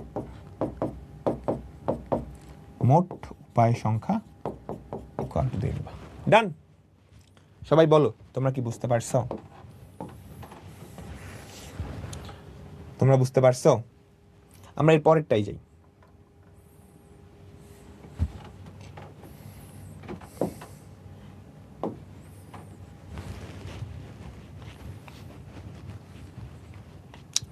কোনটা আবার বলবো বলো? কোনটা আবার বলবো? দেখো 21 জন ছিল, যার মধ্যে 8 জন মহিলা 13 জন পুরুষ। এখন একজন সভাপতি হয়ে গেছে, ও হচ্ছে মহিলা, ওরা হিসাবের বাইরে। তাহলে এখন ওরা যদি হিসাবের বাইরে সদস্য হয় 20 জন, যার মধ্যে 7 জন মহিলা 13 জন পুরুষ। 7 জন মহিলা আর 13 জন পুরুষ থেকে তুমি 11 সদস্য বিশিষ্ট উপকমিটি বানাবা, যেখানে মিনিমাম 4 জন মহিলা থাকবে। সেটাই করছে। এরপর এটা বেশ মজার। হ্যাঁ, এটা অ্যাকচুয়ালি তোমরা যারা ক্রিকেট খেলা দেখো ভালোই বোঝার কথা, ঠিক আছে? এখানে 3টা গ্রুপ আছে, এতক্ষণ পর্যন্ত আমরা 2টা গ্রুপ পড়ছিলাম, এবার 3টা। 14 জন খেলোয়াড়ের মধ্যে 5 জন বোলার, 2 জন উইকেট রক্ষক, এই না?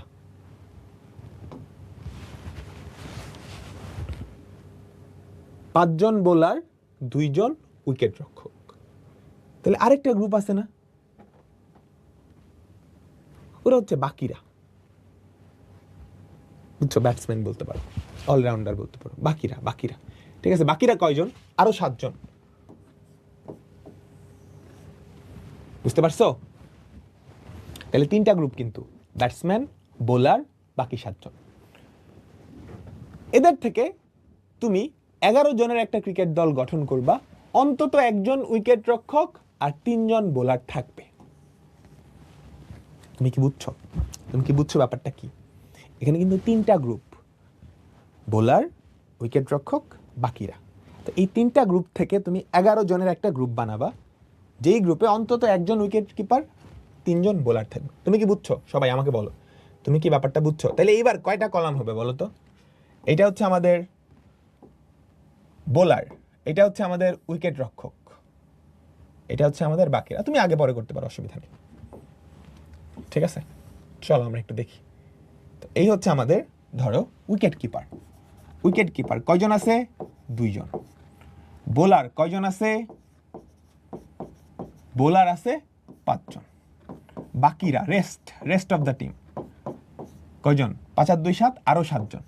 তাহলে আমার কয়জনের দল গঠন করা লাগবে? 11 জনের দল। আচ্ছা, আমার শর্ত কি দিছে? 1 জন উইকেট রক্ষক, তার মানে 1 জন উইকেট রক্ষক থাকাই লাগবে। কয়জন বোলার?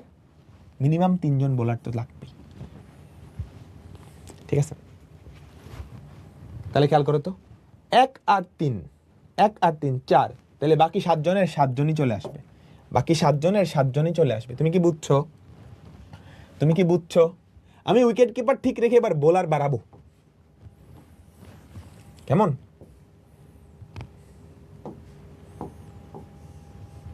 আমি উইকেট কিপার ঠিক রেখে বোলার কি করব? বাড়াবো। চলো ধরো,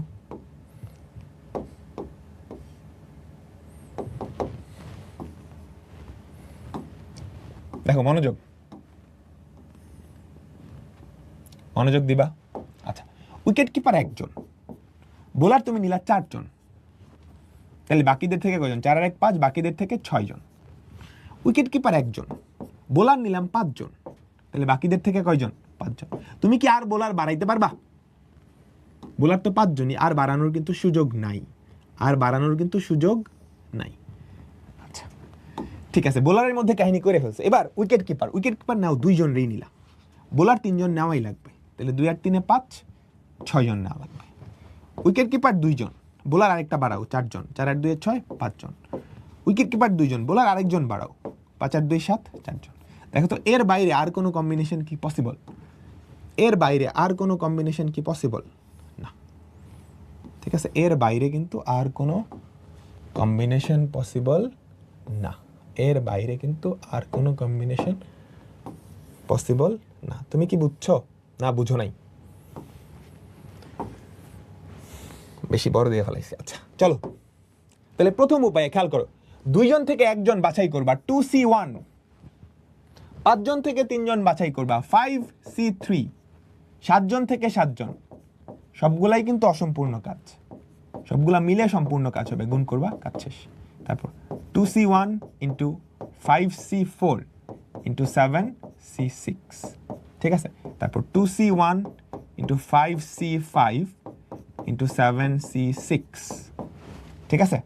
তারপর 2C2 into 5C3 into 7C6, ঠিক আছে? এগুলো দেখতে ভুল করো না, 2C2 2C2 এভাবে লিখে ফেলতে পারো। তারপর 5C4 5C5, 7C5 7C4, দাও গুণ দাও গুণ দাও গুণ দাও গুণ, সবগুলা লিখবা, যোগ করে মোটটা লিখে ফেলবা, ডান। ক্লিয়ার? বিআইটি হচ্ছে বুয়েট ওই চুয়েট, কুয়েট, রুয়েট এগুলো আগে বিআইটি নামে পরিচিত ছিল। এগুলো আগে বিআইটি নামে পরিচিত ছিল। তোমরা কি বুঝছো না বুঝো নাই? বুঝছো নাকি বুঝো নাই?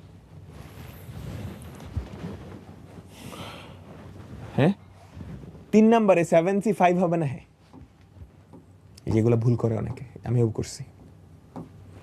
একটু সাবধানে, একটু সাবধানে। ওকে, দেখো এবার কিন্তু 3টা দল ছিল, উইকেট কিপার, বোলার, বাকিরা। এই 3 জনের থেকে তুমি 11 জনের একটা দল বানাইছো, তাই না? যেখানে মিনিমাম 1 জন উইকেট কিপার, 3 জন বোলার থাকতে হবে। তো তুমি ফার্স্টে উইকেট কিপার 1 জন রাখলা, বোলারের সংখ্যাটা চেঞ্জ করলা, ঠিক আছে? ওকে, তারপর উইকেট কিপার 2 জন করলা, আবার বোলারের সংখ্যাটা চেঞ্জ করলা।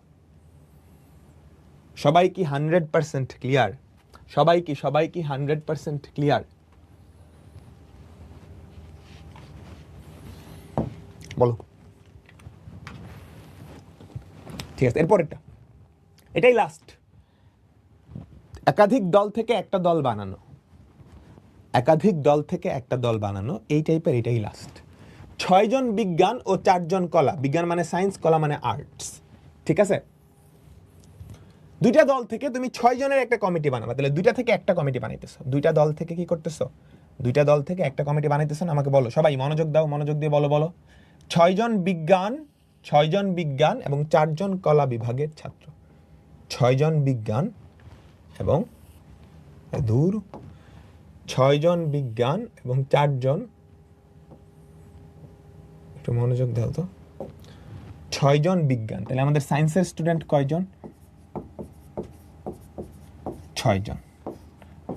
আর আর্টসের স্টুডেন্ট কয়জন? 4 জন। এদেরকে নিয়ে তুমি একটা কমিটি গঠন করবা। কমিটি বানানটা জানি কি? কমিটি, দেখে নিও বানানটা কি। বিজ্ঞানের ছাত্রদেরকে সংখ্যাগরিষ্ঠতা দিবা, তাহলে বিজ্ঞানের ছাত্র বেশি রাখতে হবে। বিজ্ঞানের ছাত্র কি বেশি রাখতে হবে। তাহলে আমি 6 জনেরই সায়েন্স দিয়ে দিলাম, ঠিক আছে? 6 জনই সায়েন্স নিলাম, আর্টসে নিলাম 0, তাহলে সংখ্যাগরিষ্ঠতা পাইছে। 5 জন নিলাম, 5 জন নিলাম 1 জন, 4 জন নিলাম 2 জন, 3 জন নিলে 3 জন। তুমি 3 থেকে কমাইতে পারবা না। তুমি যখনই 2 নিছো, ওদের কত হয়ে যাবে? 4 হয়ে যাবে। তাহলে এটা হবে না। 3 3, এটা কি হবে? বলছে বিজ্ঞানের ছাত্র সংখ্যা গরিষ্ঠ, বিজ্ঞানের ছাত্র বেশি হওয়া লাগবে, তার মানে 3 3, এটাও হবে না, এটাও হবে না। এই 3টা কেজি।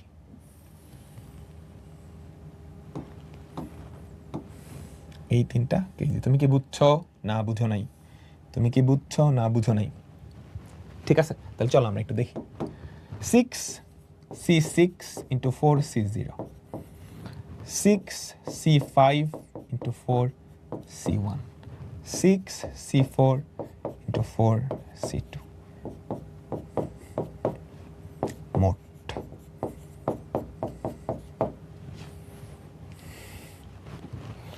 তোমরা কি বুঝছো? আচ্ছা, এবার একটা তোমাদের ফাটাফাটি টেকনিক শিখাবো। কোথাও যদি থাকে যে অন্তত একটা, ঠিক আছে, অন্তত একটা, তাহলে তুমি কি করবে জানো? বলতে ধরো এটা ক্লাসে 10 জন ছেলে আছে, 10 জন মেয়ে আছে, হ্যাঁ, তুমি এদের থেকে 8 জনের একটা কমিটি বানাবা, অন্তত একটা মেয়ে থাকতে হবে।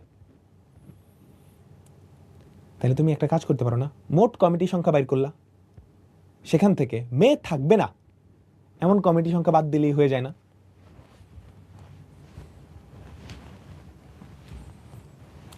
এটাকে তোলো সবাই, এটাকে সবাই তোলো। এন্ড এই টাইপের অঙ্কে যদি অন্তত একটা এরকম কোশ্চেন থাকে, তখন কি করবা সেটা আমি দেখাচ্ছি। একটু মনোযোগ।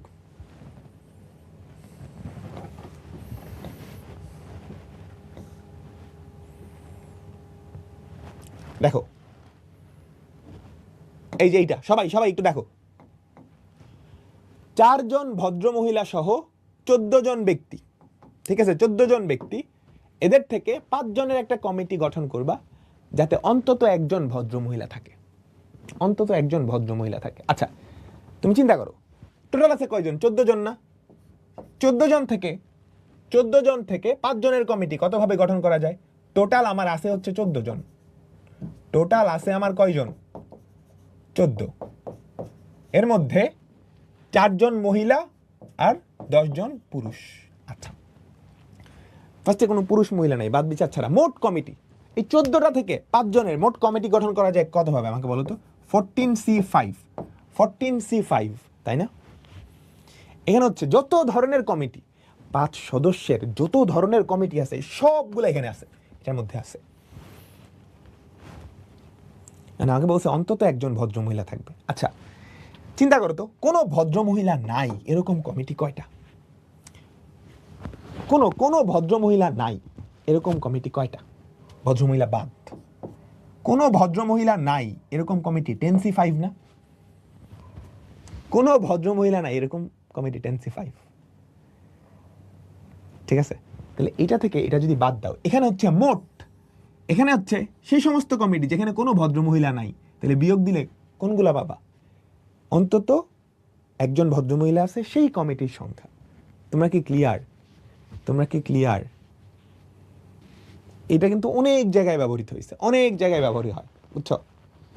পূরক সূত্র, কমপ্লিমেন্ট রুল, ঠিক আছে? এই তোমরা বুঝছো? সবাই আমাকে বলো, কোশ্চেনটা আবার পড়ো, তারপর বুঝো কিনা। দেখো 14 জন আছে, তাহলে 14 জন থেকে 5 জনের কমিটি, মোট কমিটি কয়টা হয়? 14C5।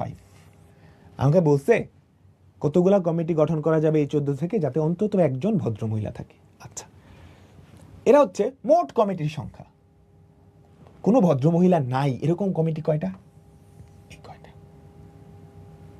বাকি যে কয়টা আছে ওখানে তো অন্তত একজন ভদ্র মহিলা থাকবে। আবার আবার এই কনসেপ্টটা খুব ইম্পর্টেন্ট, এটা সব জায়গায় কাজে লাগবে, বিন্যাস, সমাবেশ, সম্ভাবনা, সব জায়গায়। মনোযোগ, তোমাকে আমি একটা উদাহরণ দিই, আরেকটা উদাহরণ দিই। তোমাদের ক্লাসে ধরো 20 জন ছেলে আছে, 15 জন মেয়ে আছে, হ্যাঁ? এখন এদের থেকে তুমি একটা দল গঠন করবা, ঠিক আছে? সেই দলে কয়জন থাকবে জানো? সেই দলে থাকবে হচ্ছে 8 জন, না ধরো 8 জন, 12 জন, 12 জন, 12 জনের একটা দল গঠন করবা। আমি তোমাকে বললাম অন্তত একজন গার্ল থাকবে, অন্তত একজন বালিকা থাকবে, অন্তত একজন মহিলা থাকবে, এরকম কমিটি কয়টা? আচ্ছা, তাহলে আমাকে বলো তো 20 জন আর 35 জন মোট কমিটি, কোনো শর্ত নাই, কোনো শর্ত নাই, এরকম কমিটি কয়টা? আমাকে বলো তো। 35C12। আচ্ছা, কোনো বালিকা নাই এরকম কমিটি কয়টা? তাহলে তুমি বালকদের থেকেই সবগুলা কমিটি করবা, 20, এই যে 20 থেকেই 12 জনকে বাছাই করে নেবা, 20C12। এটা হচ্ছে মোট, এটা হচ্ছে সেই সকল কমিটি যেখানে কোনো মেয়ে নাই। তাহলে বাকিগুলাই তো অন্তত একটা মেয়ে আছে, তাই না? ঠিক আছে, তোমরা বুঝছো? চলো তাহলে আমরা আরেকটা উদাহরণ দেখি, দেখি কে এটা পারো। 5 জন মেকানিক্যাল আর 4 জন ইলেকট্রিক্যাল ইঞ্জিনিয়ার আছে, এদের মধ্য থেকে তুমি 4 জনের একটা গ্রুপ বানাবা, ঠিক আছে? ওকে, শর্ত কি? অন্তত একজন ইলেকট্রিক্যাল, একজন মেকানিক্যাল ইঞ্জিনিয়ার থাকবে, অন্তত একজন ইলেকট্রিক্যাল, একজন মেকানিক্যাল থাকবে। আচ্ছা, আমরা একটু দেখি মোট আছে কয়জন? 9 জন। কোনো শর্ত ছাড়া 4 জনের দল কয়ভাবে গঠন করা যায়? কোনো শর্ত ছাড়া 9C4, 9C4। এবার আমার শর্ত কি? অন্তত একজন ইলেকট্রিক্যাল থাকবে, একজন মেকানিক্যাল থাকবে। আচ্ছা, ইলেকট্রিক্যাল নাই, ইলেকট্রিক্যাল ইঞ্জিনিয়ারই নাই, এমন দল কয়ভাবে গঠন করা যায়? ইলেকট্রিক্যাল নাই, তাহলে মেকানিক্যালের 5 জন থেকেই 4 জন বাছাই করছে, 5C4। এটা কিন্তু শর্ত ভাঙতেছে। দেখো, মেকানিক্যালের 5 জন থেকেই 4 জনকে বাছাই করে ফেললা, কোনো ইলেকট্রিক্যাল নাই। আচ্ছা, এবার মেকানিক্যাল নাই, ইলেকট্রিক্যালের 4 জন থেকেই বাছাই করে ফেললা, তাহলে এই দুইটা কেস শর্ত ভাঙতেছে না? এটা হচ্ছে মোট বাছাই সংখ্যা। এখানে কোনো ইলেকট্রিক্যাল ইঞ্জিনিয়ার নাই, এখানে কোনো মেকানিক্যাল ইঞ্জিনিয়ার নাই। আমার কথা হচ্ছে অন্তত একজন মেকানিক্যাল এবং একজন ইলেকট্রিক্যাল থাকতে হবে, দুজনকেই থাকতে হবে। তাইলে এটার অ্যান্সার কি? এটা থেকে এই দুইটা বাদ দিয়ে দিলেই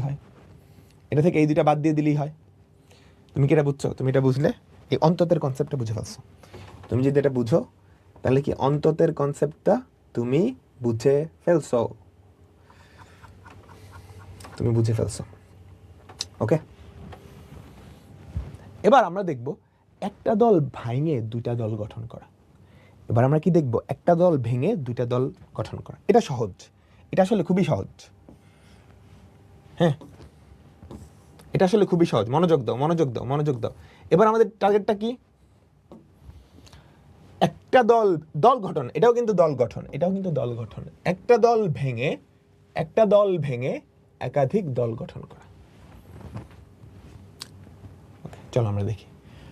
9 জন লোকের একটা দল দুইটা গাড়িতে ভ্রমণ করবে। হ্যাঁ, একটা গাড়িতে 7 জন, অন্য গাড়িতে 4 জনের বেশি ধরে না। তাহলে 9 জনের দলটাকে ভেঙে 2 টুকরা করে 2 গাড়িতে পাঠাবা না? কতভাবে দল গঠন করা যায় বা কতভাবে ওই ভ্রমণটা হওয়া সম্ভব? বুঝছো? কতভাবে ওই ভ্রমণটা হওয়া সম্ভব? তুমি কোশ্চেনটা বুঝছো? কোশ্চেনটা বুঝছো? একটা দল ভাঙে যে দুইটা দল করতেছে, এটা বুঝছো? একটা দল ভাঙে যে দুইটা দল করতেছে, দেখো পার্থক্যটা কোথায় আমি বলতেছি, একটু পরে বলতেছি।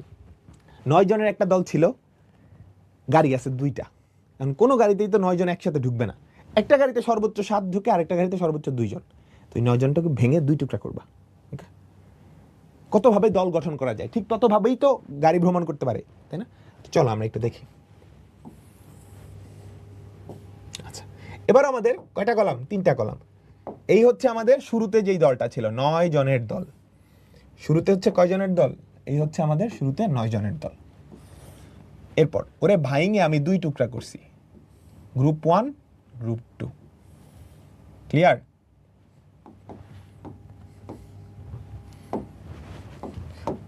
ঠিক আছে, শুরুতে যে 9 জনের দল, ওটা তো তোমার লেখার আর দরকার নেই। ওটা কি লেখার দরকার আছে? তুমি 2টা গ্রুপে ভাগ করছো, এখানে গ্রুপ বলতে 2টা গাড়ি। প্রথম গাড়ি, এখানে ধারণ ক্ষমতা কয়জন? 7 জন। দ্বিতীয় গাড়ি, এটার ধারণ ক্ষমতা কয়জন? 2 জন। ঠিক আছে? আচ্ছা, আমি ধরলাম যে 9 জনের, সরি এটা তো 2 জন না, এটা তো 4 জন। এর ধারণ ক্ষমতা 4 জন, এর ধারণ ক্ষমতা 4 জন। তুমি কি বুঝছো? একটা দল ভাঙে 2টা দল গঠিত হয়ে যাবে। যেই 2টা দল গঠিত হয়েছে সেই 2টা আমি লিখলাম। আমার মোট মানুষ কয়জন? 9 জন। আচ্ছা, এই 9 জনকে তোমাকে এই 2টা গ্রুপে ভাগ করে দিতে হবে। তাহলে আমি ফার্স্টে চিন্তা করি যে প্রথম গাড়িতে 7 জনই চলে গেছে।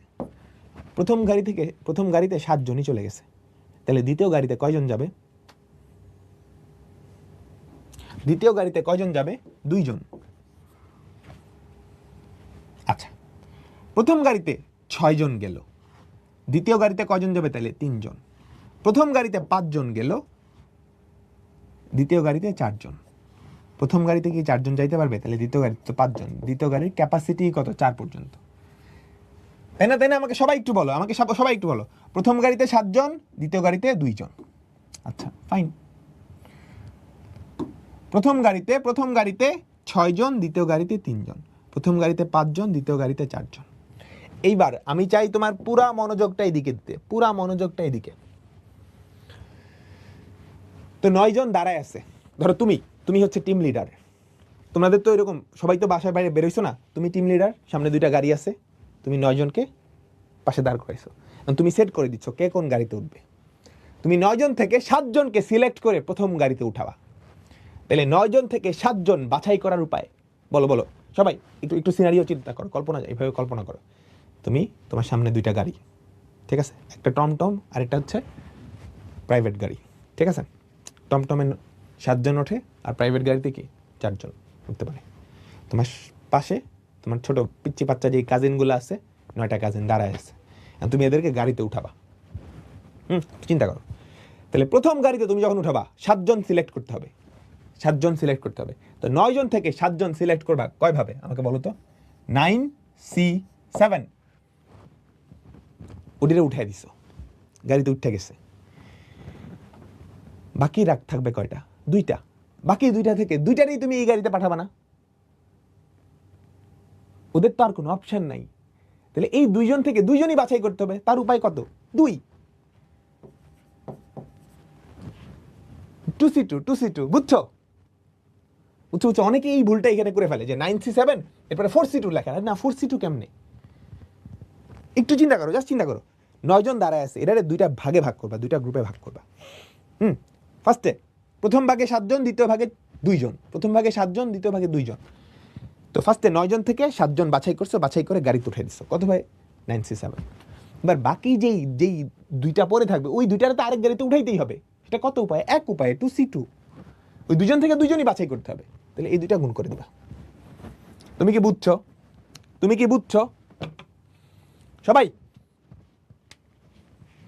এটাই হচ্ছে একটা দল ভাঙে যখন তুমি একাধিক দল গঠন করবা তখন এরকম সিচুয়েশন হয়, ক্লিয়ার? পরীক্ষা হলে ভুল করবা না তো। দেখো আবার একটু চিন্তা করো। 9 জন দাঁড়ায় আছে, 9 জন থেকে 6 জন বাছাই করবো, 9C6 বাছাই করে গাড়িতে উঠে দিছি একটা দল।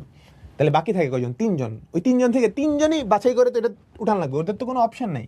ইন্টু 3C3 কোনো অপশন নেই, একটা অপশন, ওদের উঠতেই হবে। মন না চাইলেও উঠতে হবে। 3C3 এটার ভ্যালু কিন্তু 1, এটার ভ্যালু কিন্তু 1। তারপর 9C5 ইন্টু 4C4 এই সবগুলা যোগ করে দিবা। এটাই হচ্ছে আমাদের মোট উপায় সংখ্যা। তুমি কি আমার সাথে 100তে 100 একমত? বলো তো।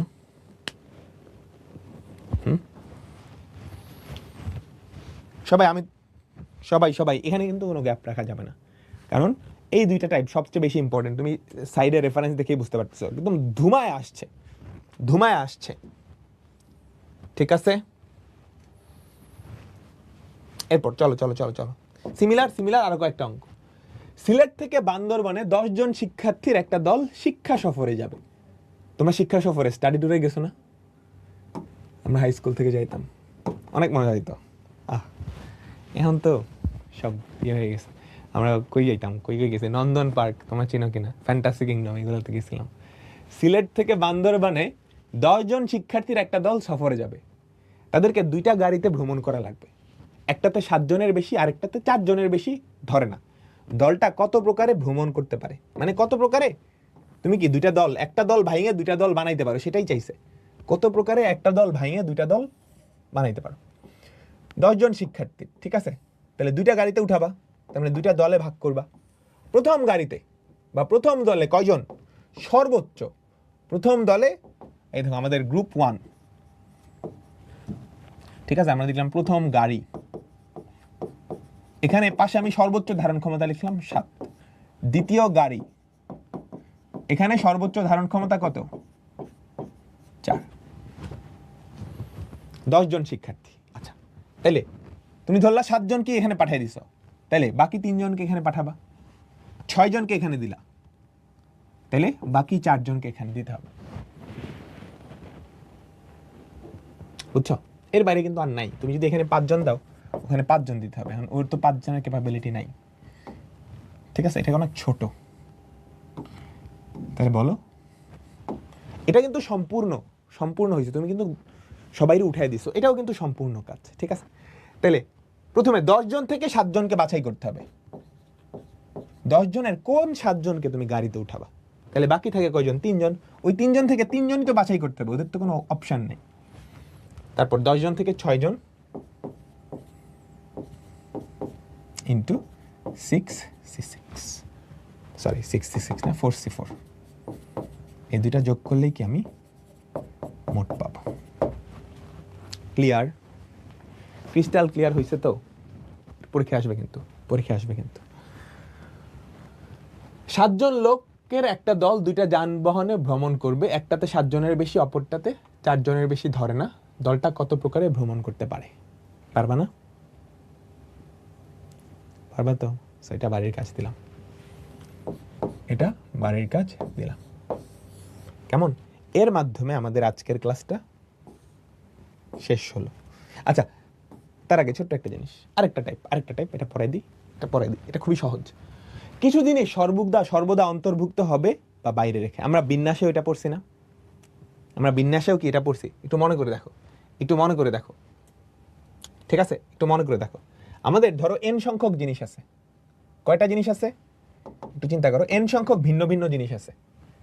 n সংখ্যক ভিন্ন ভিন্ন জিনিস আছে, a b c d e f। ধরো n সংখ্যক ভিন্ন ভিন্ন জিনিস আছে। এদের থেকে আমি ধরো r সংখ্যক ভিন্ন ভিন্ন জিনিস নিব। কয়টা? r সংখ্যক ভিন্ন ভিন্ন জিনিস। r সংখ্যক ভিন্ন ভিন্ন জিনিস কতভাবে তুমি বাছাই করতে পারো বলো তো? n সংখ্যক ভিন্ন ভিন্ন জিনিস থেকে r সংখ্যক ভিন্ন ভিন্ন জিনিস বাছাই করার উপায় NCR। NCR, ঠিক আছে? n সংখ্যক ভিন্ন ভিন্ন জিনিস থেকে r সংখ্যক ভিন্ন ভিন্ন জিনিস বাছাই করার উপায়। এর মধ্যে আমি বললাম যে p সংখ্যক, এই যে এই p সংখ্যক, এদেরকে সর্বদা তুমি বাইরে রাখবা। প্রথমত চিন্তা করো, এদেরকে সর্বদা বাইরে রাখবা। তাহলে এদেরকে হিসাবে আনার দরকার আছে। তোমরা আউট। তার মানে বাকি যেই n-p সংখ্যক, সেখান থেকে আমি r সংখ্যক বাছাই করব। ঠিক আছে, তোমরা বুঝছো? যদি সর্বদা বাইরে রেখে করো, হলুদটা হচ্ছে সর্বদা বাইরে রেখে। এবার সর্বদা অন্তর্ভুক্ত রেখে। একটু চিন্তা করো, বিন্যাসের ক্ষেত্রে তুমি একটু মনে করে দেখো, বিন্যাসের ক্ষেত্রে সর্বদা অন্তর্ভুক্ত করলে ফার্স্টে এই পি সংখ্যকটা আমি সাজাইতাম না। পি সংখ্যক এখানে ঢুকে ওদেরকে সাজাইতাম। এখানে তো সাজানোর কিছু নাই। এখানে পি সংখ্যক নিয়ে আসবা। ধরো নিয়ে আসছো এ আর বি, পি সংখ্যক নিয়ে আসলা। তাহলে বাকি আছে কয়টা? কিন্তু সাজানোর কিছু নাই। বাকি আছে কয়টা আমাকে বলো তো? সি। খেয়াল করো, পি সংখ্যক নিয়ে আসছো, তাহলে স্লট ফাঁকা আছে আর মাইনাস পি সংখ্যক, আর এখানে ফাঁকা আছে n-p সংখ্যক। তাহলে n-p c আর মাইনাস পি। যদি পি সংখ্যক সর্বদা অন্তর্ভুক্ত থাকে, সর্বদা অন্তর্ভুক্ত না থাকে, বুঝছো? ধরো এরা দুজন সর্বদা অন্তর্ভুক্ত আছে, তো এদেরকে তুমি জাস্ট নিয়ে আসবা। এদেরকে তো সাজানোর কোনো ওয়ে নাই, কারণ সমাবেশ তো। তাহলে বাকি স্লট কয়টা? আর মাইনাস পি ছিল 8টা, হয়ে গেছে আর মাইনাস পি। ছিল 8টা, হয়ে গেছে আর মাইনাস পি। আর ওখানেও কি এনটা ছিল, হয়ে গেছে n-p। তাহলে n-p থেকে r-p বাছাই করা যায় কত উপায়? তোমরা বুঝছো? তোমরা বুঝছো? এই যে এখানে সুন্দর করে লেখা আছে, সবাই একটু পড়ো তো। পি সংখ্যক নির্দিষ্ট বস্তু সর্বদা সমাবেশে অন্তর্ভুক্ত রেখে, হ্যাঁ, মোট n সংখ্যক ভিন্ন ভিন্ন জিনিস থেকে r সংখ্যক বস্তু বাছাই করা যায় n-p c r-p। সিমিলার ভাবে p সংখ্যক নির্দিষ্ট বস্তু সর্বদা সমাবেশের বাইরে, তাহলে n-p c r। বিন্যাসে পড়াইছি সেম কনসেপ্টটা, ফর্মুলাও বিন্যাসের মতো।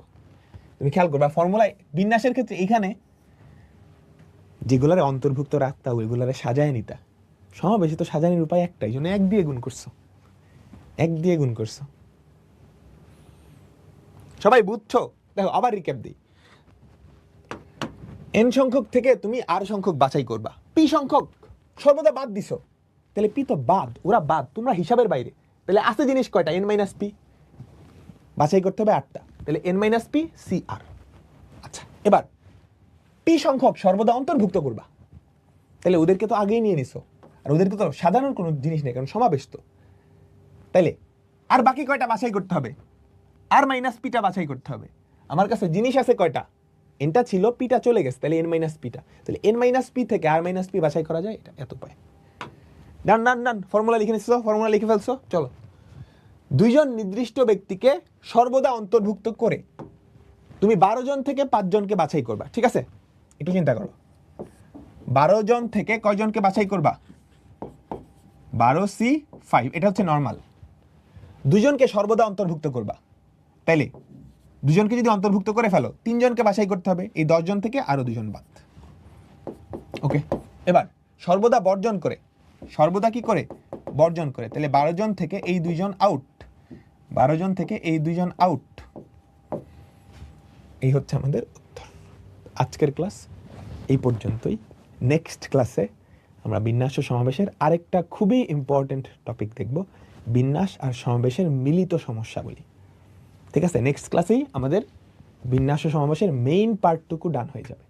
মেইন পার্টটুকু ডান। এরপর মানে কয়েকটা উল্টাপাল্টা অঙ্ক আছে, ওগুলো আমরা করে ফেলবো। তো আল্লাহ হাফেজ।